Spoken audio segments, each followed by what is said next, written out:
Hello everyone, welcome back to my channel. आज है Friday 27 अगस्त। अभी आदि की मालिश हुई है और मालिश करा के उसको स्पंजिंग हुई है, नहलाया नहीं। उसके बाद वो सो गया है और मैं भी आई थी बर्तन करने।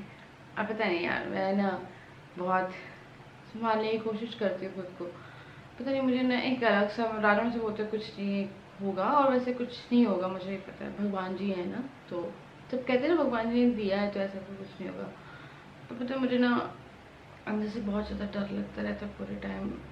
वही राजा मुझसे कह रहे थे कि पूरी ज़िंदगी ऐसे नहीं चल सकता है, कि पूरी ज़िंदगी तुम यही सोचती रहोगी और तुम्हें भी कुछ हो जाएगा। पता नहीं यार, मैं बहुत कोशिश करती हूँ काम में लगी रहूँ। मैं ना वीडियोस देख रही थी, मेरा ध्यान ना कहीं नहीं लग रहा है। मैं अभी भी सिर्फ हंसने की कोशिश कर रही हूँ कि आप एक स्माइल जो है वो चेहरे पे रखो, पर आंखें बहुत कुछ बोल जाती है आपकी। राजा भी ऑफिस गए हुए हैं, राजा आएंगे और फिर वो वही देखेंगे कि मैं हंस तो रही हूँ पर आंखें जो है कैसी है पता नहीं। और कृष्ण जन्माष्टमी आने वाली है, 30 तारीख को कृष्ण जन्माष्टमी है। 10 से गणेश जी हैं और ये त्यौहार हम लोग बहुत अच्छे से मनाते हैं और इस बार भी बहुत अच्छे से ही बनाएंगे, बहुत ही अच्छे से बनाएंगे। मतलब जितने अच्छे से बनाते थे उससे ज़्यादा अच्छे से बनाएंगे। पर इस बार त्यौहार बहुत ही अलग है हम लोगों की, क्योंकि हम लोग के साथ आदि है, उसकी खुशी जो होती है ना लाइफ में, पता नहीं यार क्या लिखा रहता है। जबकि मैंने आप लोग को बताया कि वो जो कंडीशन है वो तो लोगों को पता भी नहीं चलती है, पूरी पूरी लाइफ निकल जाती है। 50-60 साल का इंसान हो जाता है, केवल 30-40 साल का हो जाता है तब पता चलती है। पर हम लोग को बहुत पहले पता चल गया। मेरे को वही लगता है कि शायद ना ही पता चलती तो वो था, पर कहीं ना कहीं पता चलना भी सही था। राजा आ गए हैं ऑफिस से।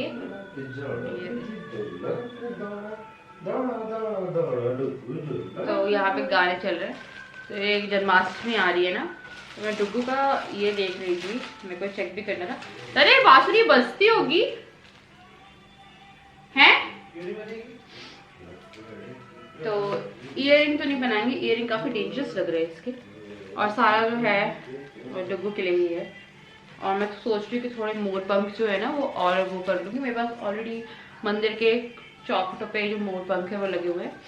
मेरे को एक कपड़ा चेक करना था, अगर ये कपड़ा की क्वालिटी सही नहीं होगी तो यहाँ पे ना बहुत प्यारे प्यारे एक जगह से, जहाँ से हम नामकरण के कपड़े लाए थे ना, एक नामकरण के कपड़े लेके आए थे ना, वहीं पे उनके पास प्योर कॉटन में भी ये थे। तो वहीं से मैं व्हाइट लंगोट एंड वो लाई थी।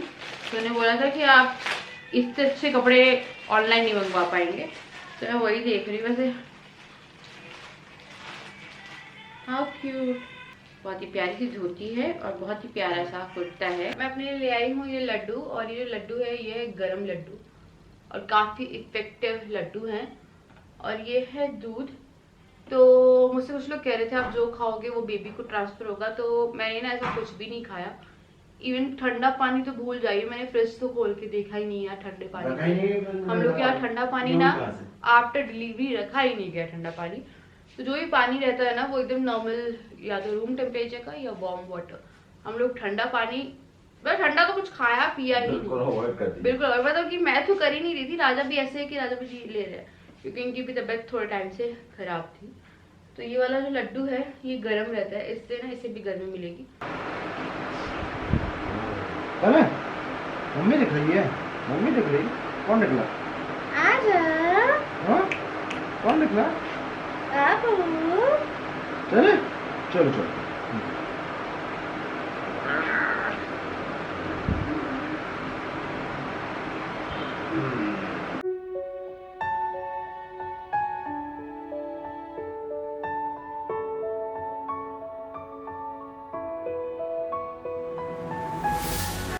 आज दूसरा दिन है और कल पता नहीं मन नहीं कर रहा था ब्लॉग करने का, तो ना यहाँ पे ना बहुत ज़्यादा ही फैला हुआ है। आजा। क्यों मन नहीं कर रहा था आपका? मना किया ना आपको सोचने समझने के, समझ में नहीं आता आपको? समझ नहीं आता, बताऊँ आपको क्या हुआ? हाँ तो ना पता नहीं यार, मेरी ना समरीज है। ये यहाँ पे कैसे आ गई? पहले बताओ मेरी सोनोग्राफी रिपोर्ट्स कहाँ सारी, मतलब सोनोग्राफी रिपोर्ट्स जो है ना वो सारी मेरे पास में है। और जिस टाइम मेरा सिजेरियन हुआ था उस टाइम पूरी रिपोर्ट्स, थैंक गॉड, मेरे को लगा सब गुम गई। तो ना मैं सोच रही हूँ, दिस इज मैटरनिटी पैड्स। ये मेरे बैग में क्यों है? क्योंकि उस टाइम पे शायद अब तक सोचो हो ही नहीं पाया काम तब से। तो हम लोगों ने ना सोनोग्राफी वाले से बात करी थी और जो डॉक्टर है ना उनसे ही बात की थी। उन्होंने बोला हम 100% जो है ना नहीं लेते हैं वो लोग। अगर कोई और प्रॉब्लम हुई होती, रिगार्डिंग क्या कह रही थी वो यार, जो 100% ट्रेस होने के चांसेस रहते हैं वो भी तो वो कुछ कर सकती थी। तो मैं अपनी रिपोर्ट से देख रही थी, मेरे को लग रहा है कि मैं सोनोग्राफी जो है उनसे बात हुई है मेरी, मैं उनके पास जा रही हूँ और मुझे लग रहा है कि मुझे उनसे बात कर लेनी चाहिए एक बार जाके क्लियर कि अगर आप हार्ट ही का चेकअप कर रहे हो और आप हार्ट में पता ही नहीं लगा पाए कि एक जगह ग्रोथ नहीं हो रही है, तो आपको या तो इन्फॉर्म या मेंशन, या अगर आपको उस टाइम पे नहीं दिखा तो आपको सेकंड स्कैन के लिए भेजना था। तो 2 बार मेरे कलर ड्रॉपलर हुए थे और ये जो है मैंने एक ही जगह से पूरी प्रेगनेंसी, डॉक्टर मेरी एक ही रही है जो मेन डॉक्टर है, और एक ही सोनोग्राफी वाला, हमने इसके अलावा कहीं पे भी सोनोग्राफी नहीं कराई है। और ये हो सकता है कि, पर वो थोड़े से ऐसे है कि उनकी रेटिंग वगैरह बहुत अच्छी थी, लाइक फर्स्ट नंबर पे जैसे आप डालते हैं ना तो गूगल पे आता है। तो ना इसमें ना सारी रिपोर्ट्स जो है सोनोग्राफी की, तो मेरे 2 कलर ड्रॉपलर हुए हैं कल। यही मैं चेक कर रही थी कि उसमें कुछ मेंशन है, उसमें कुछ मेंशन है। तो ये सारी समरी है क्योंकि हमें रिपोर्ट तो नहीं पढ़नी आती है। तो ये है ड्रॉपलर स्कैन जो कि एक मेरा हुआ था 15/4/2021 और इस टाइम पे जो मेरी प्रेगनेंसी थी वो थी 23 वीक 6 डेज की। और इसमें ना यहाँ पे देखिए ड्रॉपलर का जो इवैल्यूएशन है वो लिखा हुआ है, पर इसमें कुछ भी ऐसा मेंशन नहीं किया उनने। इससे पहले एनॉमली टारगेट स्कैन हुआ था और ये हुआ था 5/4/2021। आई थिंक ब्लॉग्स पे सब कुछ है, मतलब मेरे जो स्कैन्स वैन से वो सब मैंने डाले थे। तो इस टाइम पे 23 वीक 6 डेज ऑफ जेस्टेशन था और इसमें ना जो लिखा हुआ है ड्रॉपलर इवैल्यूएशन, ये हार्ट ही के लिए होता है, कलर ड्रॉपलर होता है। तो इसमें कुछ भी नहीं आया। उसके बाद फिर एक मेरा ड्रॉपलर हुआ था और ये जो सारे स्कैन है ये लेवल 1 है। ये लेवल 1 में यूट्रस का कुछ लिखा हुआ है, ये भी लेवल 1 12/1/4/12 और ये लेवल 3 और इसी में टारगेट स्कैन भी है एक जो एनॉमली स्कैन है। तो ये वाला जो मेरा हुआ था वो हुआ था 34 वीक्स 3 डेज में कलर ड्रॉपलर। जब ये 34 वीक वाला स्कैन हुआ था तब तक वो हार्ट के अंदर जो वॉल्व है वो बन जाती है कंप्लीट? वो तो बननी स्टार्टिंग में बननी चाहिए थी, लाइक ग्रोथ तो दिखनी ही चाहिए थी। 23वें हफ्ता तो बहुत होता है, लाइक 24वां हफ्ता लग गया था वो। उसमें दिखना चाहिए था कि नहीं हुई है ग्रोथ? हाँ, मुझसे कुछ लोग कह रहे हैं कमेंट्स में कि आपको उस टाइम पे पता नहीं चला, नहीं पता चला। और इस टाइम पे अगर पता चलता 34 वीक्स में तो कोई मतलब नहीं था। 37 वीक्स में मेरी डिलीवरी हो गई थी। अच्छा, 34 वीक में हुआ है क्या सेकंड 34 में हुआ है, एक 23 में हुआ है। अगर यही से पता चल रहा था तो कुछ हो सकता था। तो भी क्या करती, मैं कभी नहीं करती। जो नहीं करती ना तो बस फिर खत्म करो। मैं कभी नहीं करती। काय के लिए टेंशन लेनी है जब नहीं करना? मैं नहीं करती, मतलब मैं कुछ गलत नहीं करती बेबी के साथ, मैं नहीं कर पाती क्योंकि 24वें हफ्ते का बहुत बड़ा बच्चा रहता है। बहुत, मैं कभी नहीं करती। कितना बड़ा बच्चा हुआ है मतलब? 16 होता है 4, 16 होता है 4 20 लगा लो 5, 6वां महीने। कभी नहीं उठती थी, कभी नहीं करती, मैं कभी भी नहीं करती, मैं कभी भी नहीं कर पाती वो। अगर पता भी चल जाता तो नहीं। हाँ, पर अगर वो क्योरेबल होता तो मेडिसिन लेके, अगर वो क्योर हो सकता की बात अलग होती है, तब बेबी का कुछ अपना इतना ज्यादा वो नहीं होता। पर हार्ट बीट आ जाना उसके बाद भी नहीं हो पाता। लेकिन यार 6th मंथ मॉर्निंग डॉक्टर खुद ही नहीं करता है यार 6 मंथ में। नहीं, पर डॉक्टर कह रही थी, पर हम नहीं मानते, ये मुझे पता है। और जिसको आना था वो आ गया है और सर्जरी का जो है वो अभी नहीं है, बच्चा बहुत छोटा है। और कुछ मेडिसिन वगैरह भी डॉक्टर ने बोला है कुछ भी नहीं देना, उसे नॉर्मल ही रहना है जैसे वो भी रह रहा है। और हमें भी नॉर्मल एटमॉस्फेयर बना के रखना है, जो कि हम लोग ना कोशिश कर रहे हैं। ज़्यादा तो पूरे नॉर्मल ही रहते हैं क्योंकि अगर वो भी इस तरह से रिएक्ट करेंगे तो घर नहीं चलेगा वैसे। और मैं कोशिश कर रही हूँ कि 3 दिन हो गए हैं और मैं सिर्फ कोशिश ही कर रही हूँ कि मैं थोड़ा नॉर्मल रहूँ। तो वही रहने की कोशिश में हम लोग अभी ज़िंदगी जो है वो काट रहे हैं, क्योंकि पूरी ज़िंदगी इस तरह से नहीं कटेगी। और ना बच्चे को ही रियलाइज़ कराना है हमें कि यार ऐसा कुछ है और वो है, क्योंकि इस कंडीशन के साथ भी लोग जो है वो नॉर्मल लाइफ 60-70 तक आराम से जीते हैं। कुछ लोगों को 40-50 तक भी नहीं पता चलता है। पर हम लोग के केस में ये हुआ कि पहले ही लाइक 1 महीने पता चल गया, वो भी इसलिए पता चल गया क्योंकि इसको प्रॉब्लम थी खांसी सर्दी की, जो कि अभी भी हल्की सी बनी हुई है। तो बस ये है, इसे बस अब ये हम लोगों को रखना पड़ेगा कि इसे बहुत लोगों के एक्सपोजर से बचाना होगा, कि जितना दूर रख सके, जितना इन्फेक्शन से दूर रख सके, जितनी सफाई में रख सके, और मतलब एकदम लाइक कुछ भी गंदा नहीं होना चाहिए, सब कुछ साफ सुथरा होना चाहिए। तो ये है, और बेबीज को सबको रखना भी चाहिए, ये ऐसा नहीं है कि इसलिए रखना भी चाहिए। आपको हमेशा एक क्लीननेस है जो अपने आस पास मेंटेन रखनी चाहिए अगर आपका बच्चा छोटा है तो, क्योंकि उससे क्या होता है, बीमारियां होती है, बच्चे बहुत ज़्यादा सेंसिटिव होते हैं। तो अभी ना मुझे कुछ कंपनी से काम करने जाना था, और लाइफ है चलती रहेगी, और मुझे स्ट्रांग होना पड़ेगा एज अ मदर, क्योंकि उसे कौन संभालेगा अगर मैं ही पूरे टाइम ऐसे ही रही तो कंपनी से कुछ काम है जो कि मैंने पहले से लेके रखे थे, वो मुझे कंप्लीट करने हैं, क्योंकि कंपनीज कभी नहीं समझेंगी कि आप अपनी पर्सनल लाइफ में कैसे जा रहे हो और क्या है।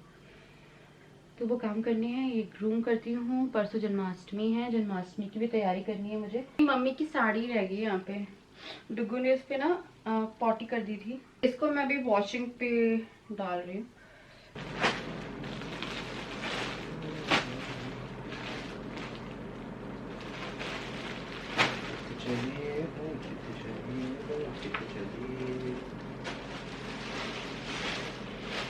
हम लोग एक वाइट धोती कुर्ता लाए थे, ये मम्मी की तरफ से था, पर लेके मैं आई थी, मैंने आप लोग को बताया था।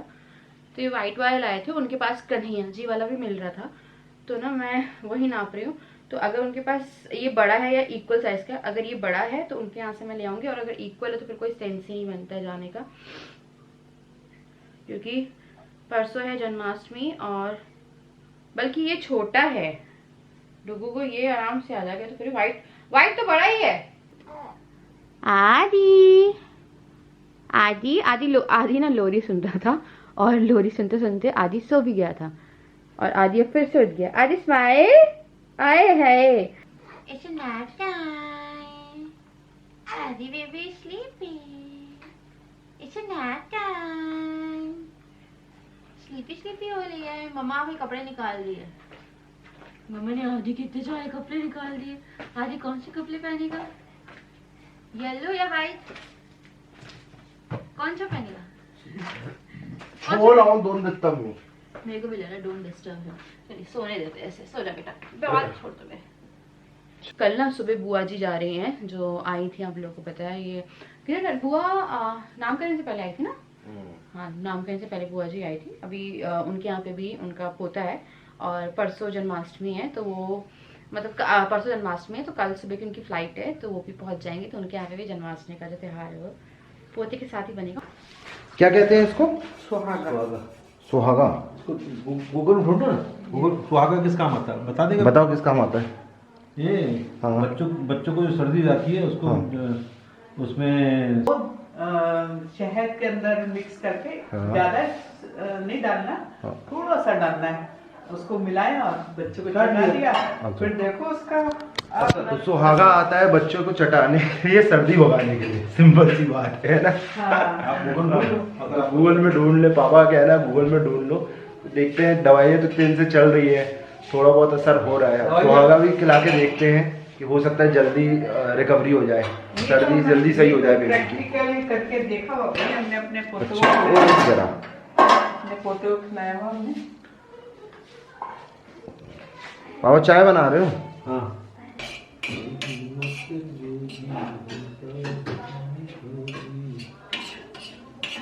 चूल्हे टाइप का लग रहा है तो। हमारे यहाँ तो क्रिस्टल में आता है ये। अच्छा। यहाँ पाउडर में मिला मुझे।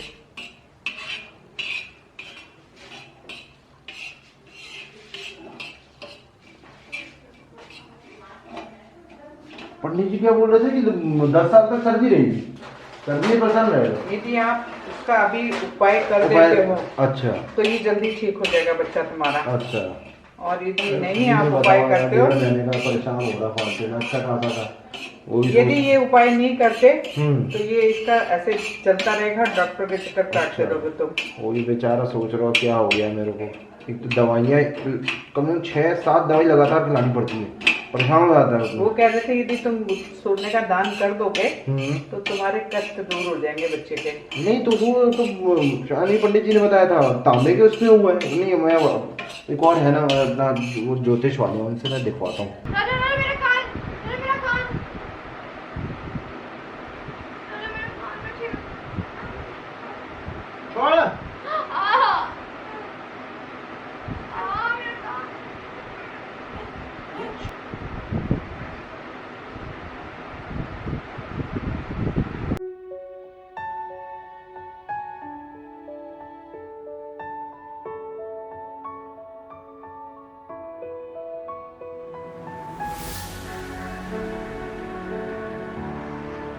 तीसरा दिन और आप सुन रहे हैं मेरी बात। तो आदि जो है वो आज उसका रूटीन थोड़ा चेंज हुआ है और आज मालिश वाली आई थी 11 बजे। 11 बजे से ये सिर्फ 5-5 मिनट की नैप ले रहा है। इसे फीड करा लो, कुछ करा लो, तो ये थोड़ा सा आज चेंज हो रहा है। तो इसका रूटीन ना धीरे धीरे थोड़ा थोड़ा चेंज हो रहा है। हाँ बाबू, और क्या चाहिए आपको ना? जन्माष्टमी है और आदि की पहली जन्माष्टमी है, तो अभी मैं ना थोड़ा सा सामान लेने जाऊंगी बाहर। आँख मत हो जाओ। नहीं बाबा, तो मुझे इसे सुलाना पड़ेगा। राजा भी घर पे नहीं है, वो थोड़ा इसी के लिए काम जो है वो कर रहे हैं कि कल जन्माष्टमी है, उसी की तैयारी में वो भी लगे हुए हैं। Good morning, good morning. तो आज है 4th डे। ये व्लॉग लगातार चल रहा था, मैं अपना मूड बिल्डअप कर रही थी, पर ये व्लॉग मैं कंप्लीट नहीं कर पा रही थी और उसके पीछे यही कारण था कि मूड पता बहुत ज़्यादा अपसेट चल रहा था हम लोगों का। पर हम लोगों ने माइंड बिल्डअप किया और उसके बाद बहुत हम लोगों को लगा कि हमें अपनी लाइफ जो है वो नॉर्मली ही जीनी चाहिए, क्योंकि हम लोग की किसी भी तरह के रिएक्शन से और किसी भी तरह के इमोशन से बेबी की लाइफ जो है वो इफ़ेक्ट हो सकती है और ये हम कभी भी नहीं चाहेंगे। और एट लास्ट एक चीज़ आती है जो ब्लॉग में काफ़ी बार बोली गई, जो मैंने डाला था, आप लोगों ने मुझे बहुत सपोर्ट किया है, उसके लिए ये रोना ही शुरू कर देता है। हाँ, तो आप लोगों ने ना मुझे बहुत सपोर्ट किया है और आप लोगों ने ना बहुत अच्छी अच्छी चीज़ें बोली हैं और आप लोगों ने अपनी कंडीशन भी बताई कि किसी की बेबी के साथ कोई प्रॉब्लम थी तो वो भी बताया, आपने शेयर किया। कुछ डॉक्टर्स जो है ना मेल किए हैं पर्सनली और किसी के ब्रदर इन लॉ हैं, उनने भी मुझे बोला था कमेंट सेक्शन में, तो मैं आप लोगों से बात करूँगी ना बाबा। चलो, इसे घूमना है एक्चुअली में। तो अभी मॉर्निंग हुई है, सुबह के बज रहे हैं 6 और आज जन्माष्टमी भी है, तो सबको वेरी हैप्पी जन्माष्टमी। पर जन्माष्टमी कर दो। तो हम लोगों ने ना बिंदी लगाई हुई है। नो। तो आप लोगों ने पूरा सपोर्ट दिया है, फुल सपोर्ट, बेबी को बहुत ब्लेसिंग दी है और बहुत प्यार दिया है। सबको दिल से धन्यवाद कि आप लोगों ने बाबू इस एक्चुअली से खेलने जाना है, खेलने जाता है एक्चुअली, खेलने जाता है बाहर। अभी हम लोग बैठते थोड़ी देर चाय पियेंगे मॉर्निंग टी और ये खेलता है, तो इसे यही लग रहा है कि मैं लेके कहीं जा रही हूँ। तो हम लोग ना सुबह उठ जाते हैं आजकल, क्योंकि इसको सुबह उठना होता है। बेबी पता है स्कूल जाएगा ना, जब कि सुबह सुबह उठेगा बाबू। हाँ, तो अभी शक्ल दिखा दो बच्चा शक्ल दिखाओ। देखो बिंदी लगाई मम्मा बेबी ने। अरे ले तो कल हम लोग व्लॉग नहीं कर पाए थे, मैं आई थिंक बहुत कम व्लॉग किया था क्योंकि जन्माष्टमी की प्रिपरेशन चल रही थी। बहुत अच्छा डेकोरेट हुआ है जो कि आपको नेक्स्ट व्लॉग में दिखेगा, क्योंकि आदि की फर्स्ट जन्माष्टमी है। बाबा चलो, हाँ चलो। हम लोग बहुत दिनों से मतलब हम लोग डिस्कस कर रहे थे, मैं और राजा। तो हम लोगों को ये लगा कि अगर हमें पता भी चल जाता, जैसे कि आपने आई थिंक स्टार्टिंग में ही देखा होगा जब राजा मुझसे कह रहे थे, अगर हमें पता भी चल जाता, डॉक्टर कोई डिसीजन लेने के लिए बोलते भी ना, तो मोस्ट प्रोबेबली मैं ऐसा कुछ नहीं करती। पर इनकेस अगर आप अपने इन लॉज से, अपने पेरेंट्स से, अपने भाई से, सबसे कंसल्ट करने के बाद अगर ये चीज़ पता चल जाती, तो हमारे साथ आज की डेट में अद्विक नहीं होता। और अद्विक जो है ना जान से प्यारा है मुझे, और ये है तो अब हम लोग की लाइफ कंप्लीट लगती है और इसके बिना हम सोच भी नहीं सकते कि हम जी सकते। तो वही मेरे को लगता है कि यार पता नहीं चला ना तो वो भी अच्छा है, कोई दिक्कत नहीं है, क्योंकि हम लोग के साथ हमारा बच्चा है जो कि वैसे बहुत ज़्यादा हेल्दी है, अच्छे से पूरी ग्रोथ भी बहुत अच्छी है, किसी भी तरह की कोई ऐसी तकलीफ़ नहीं है कि आप बोलोगे कोई तकलीफ़ है। वो जो चीज़ थी वो शायद पता ही नहीं चलती तो लाइफ नॉर्मल ही चलती रहती, पर अब वो पता चल गई है तो वो थोड़ा सा दिमाग में घूमता है। मैं अभी भी बोल रही हूँ कि हम लोग नॉर्मल रहने की कोशिश करेंगे, पर माँ हूँ और मैं जानती हूँ कि कहीं ना कहीं अंदर ही अंदर बहुत सी चीज़ें घुटन होगी मुझे। और ना गलती की बात आती है ना, तो गलती आर्केड में किसी की भी हो, एट लास्ट जो एक कंक्लूजन निकलता है वो ये है कि अद्विक हम लोग के साथ हैं बस। और हम लोग काफ़ी खुश हैं और हम लोग आई थिंक लाइफ में इतना कभी खुश नहीं थे जितना अभी हम लोग जब से ये आया है तब से खुश है। तो चलिए मैं आप लोगों से कल मिलती हूँ अद्विक की पहली जन्माष्टमी के ब्लॉग के साथ। हम पूरी फैमिली, ओह दादा दादी, अद्विक के दादा दादी और मम्मी पापा मिलके बनाएंगे अच्छी सी जन्माष्टमी। और मेरे बाल खींच रहा है। चलिए मैं मिलती हूँ बाद में। बाय बाय, लव यू और